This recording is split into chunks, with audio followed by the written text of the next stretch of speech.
Level 1. The Hostile Class. You are born with a number, not a name that matters. A number in the Songbun system. This is North Korea's caste system. It determines everything about your life before you take your first breath. Your grandfather fought for the South during the Korean War. Or maybe he owned land before the revolution. Or maybe he was a Christian. Or maybe he was a merchant, an intellectual, someone who asked too many questions. Whatever he did, his crime is now yours. You are in the hostile class, the lowest of the low. 25% of the population lives here with you. You will never leave your village in the mountains. You will never see Pyongyang. You will never go to university. You will never join the party. You will never travel abroad. You will never own anything of value. You will work in a coal mine or a collective farm until your body gives out. Then you will die and your children will take your place. Your food rations are smaller than everyone else's. When the famines come, and they come often, you are the first to starve.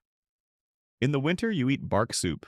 You boil tree bark and grass and corn husks to fill your stomach. You catch rats and consider them a luxury. Your children look at you with hollow eyes. You have nothing to give them.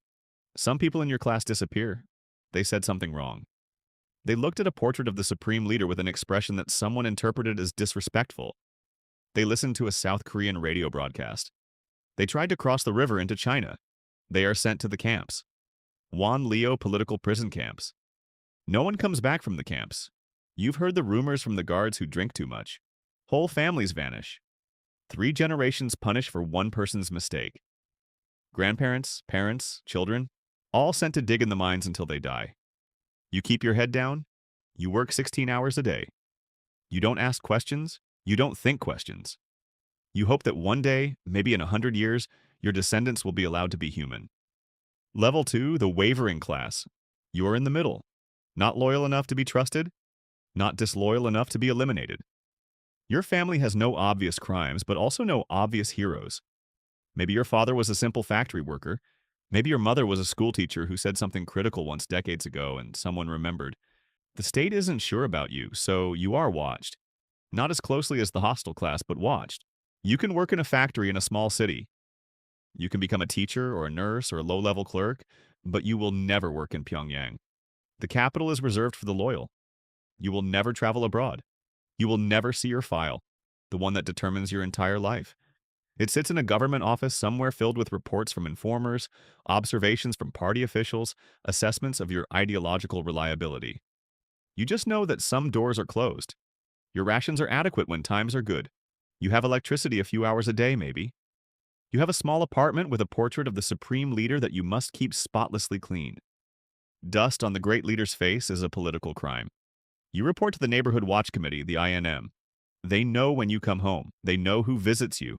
They count how many bowls you have, how many pairs of shoes. They know if you're hiding anything. Once a week, there are self-criticism sessions. You stand in front of your neighbors and confess your ideological shortcomings. You didn't study the supreme leader's teachings hard enough. You were late to the factory. You had a selfish thought. You envied your neighbor's radio. Everyone confesses something.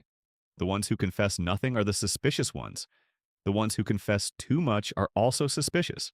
You must confess exactly the right amount. Level 3, the core class, you are trusted.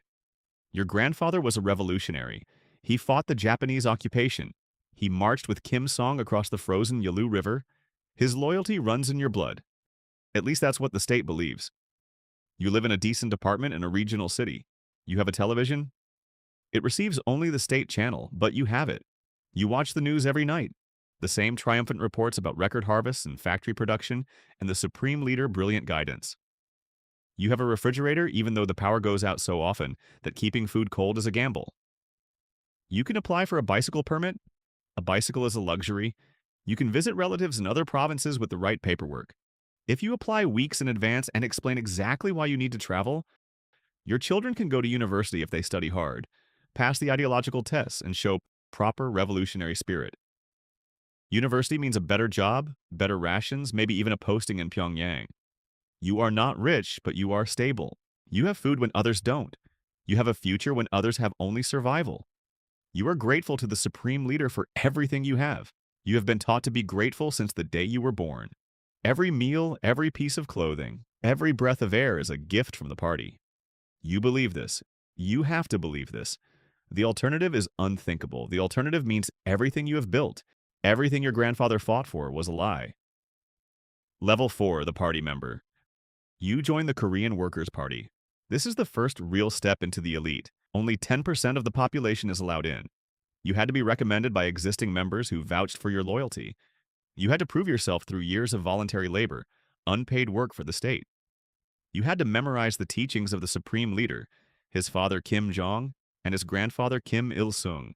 You can recite the history of the revolution. You know every battle, every hero, every enemy, every victory against the imperialist Americans and their puppet regime in the South. Now you have access.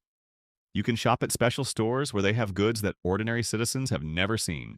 Imported fruit, real coffee, chocolate, medicine that actually works. You get better housing in a better neighborhood. You get a party ID card that opens doors, literal doors that are locked to everyone else.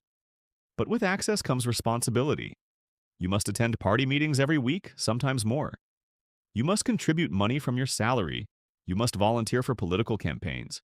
You must recruit others and guide their ideological development. You must report disloyalty. If your neighbor says something questionable about the regime, you must tell someone. If you don't report it and someone else does, you are complicit. You become an informer. Everyone is an informer. The party survives because no one trusts anyone. Not your coworkers, not your neighbors, not your spouse, especially not your spouse. Marriage is a partnership, but loyalty to the party comes first. Level 5, the local cadre. You're a cadre now, a local official with real responsibility. Maybe you run a factory producing textiles or machinery. Maybe you manage a district of 10,000 people. Maybe you oversee agricultural production for an entire county. You have real power for the first time. Power means responsibility and danger. Everything in your jurisdiction is your fault. If production is down, you answer for it. If there is unrest, you answer for it. If someone escapes to China, you answer for it. If there's a flood, a drought, a disease outbreak, you answer for it. You cannot blame your workers. You cannot blame the weather. You cannot blame the system. The system is perfect. Only people fail. The supreme leader's guidance is flawless. Only your implementation is lacking. You learn to cook the books. Everyone does. You report higher production numbers than you actually have. You hide problems. You cover up accidents. If the truth got out, you would be sent down. Sent down means losing everything. Your apartment, your party membership, your access to special stores, your family status. Sent down means becoming wavering class or worse, so you lie. You lie to your superiors who are lying to their superiors who are lying to Pyongyang. The Central Committee receives reports of record harvests while people starve in the villages. The entire country runs on lies, stacked on lies. The supreme leader probably knows. He has to know. But the lies are part of the system. The system requires lies to function. Level 6, the Pyongyang elite. You made it. You live in the capital. Only 3 million people are allowed here. The most loyal, the most connected, the most useful. Everyone else is forbidden from entering without special permission. There are checkpoints on every road into the city. Pyongyang doesn't look like the rest of the country. There are skyscrapers and wide boulevards. There are cars, actual private cars, not just military vehicles.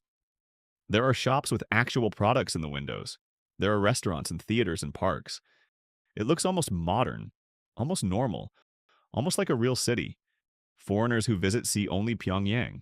They don't see the villages where children eat grass. You have a nice apartment with reliable electricity, at least most of the time. You have hot water. You have access to foreign films, carefully selected ones that show the decadence and moral corruption of the West. You have a car, maybe a status symbol that tells everyone you matter.